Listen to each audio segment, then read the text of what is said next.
So mfise abagenzi babiri bariko kuja gupagasa muri Tanzania. Singiye kuvuga amazina yabo ya vrai, mugabo reka umwe ndamwite Jacob, uwundi ndamwite Jack. So muri abagenzi babiri, Jacob arakuze gusumba Jack. Baje muri Tanzania gupagasa. Après un certain moment, Jack abwira Jacob ko akeneye kuja muri Kenya gupagasa, kubera ko yabonye idiri rirenze ryo muri Tanzania. Jacob asanzwe afise experience mbi yo muri Kenya. Abwira Jack ati ntuje muri Kenya. Muri Kenya hari arambwira ibintu byose biri muri Kenya. Ati ntuje.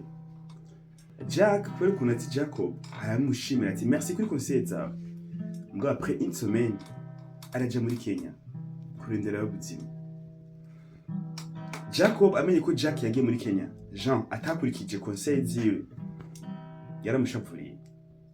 Yumva umengo Jack ntandera afise. Mbere kandi kumuvugisha.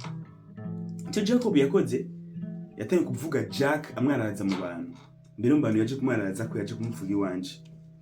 Umuvuga nabi, mbere namupfuriza nabi. Ngo Jack ntandera afise, Jack naramuhanuye, nacazovamwo, naramuhanuye naje muri Kenya. Jack Imana izomwereke muri Kenya, ntaca azoshika ko je ndakurahiye, ntaca azoshika kubera ko je naramuhanuye, yarase kumviriza conseil za mukuri. Ntaca azoshika ko. Which made me sit down and ndimvira. None Jacob, kweki yahaye conseil Jack.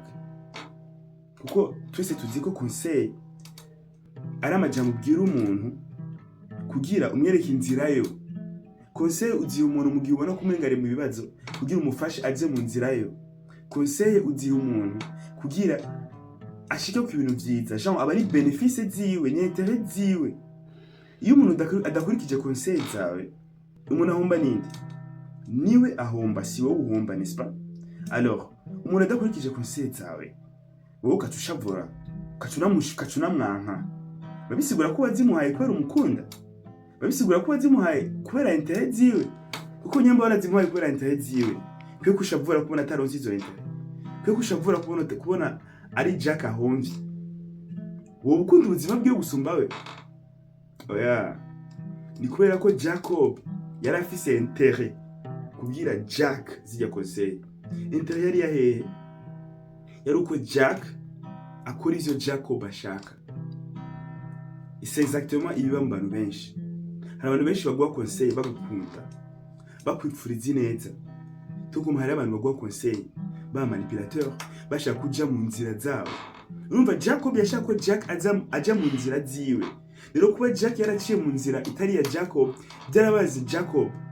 Mwavuga ngo naramuhaye conseil, namwipfuriza neza. Oya, washaka ko mujana mu nzira imwe. Umuntu agukunda vya vrai, nawe ufata inzira atashaka ufata guma gukunda. Mbe kwe kubabazwa n'ibintu by'ubuzima bw'uwundi muntu, nawe yahisemo na ubabazwa n'iki? Kuburyo umushavurira, kuburyo umupfuriza nabi. Naco gituma tukiye kuza turaraba abantu dusaba conseil. Naco gituma tukiye kuza turaraba conseil dukurikiza. Kuko hari abantu benshi baduha conseil zitajanye na twebwe. Hari abantu benshi basanzwe ari amafi, twe tukaba turi ingweta canke turi intare. Baduha conseil za bien, conseil zijanye n'ivyo baciyemo. Vyo bari vyo bifasha mbwo bidadufasha twebwe. Hari ama conseil ataturaba twebwe.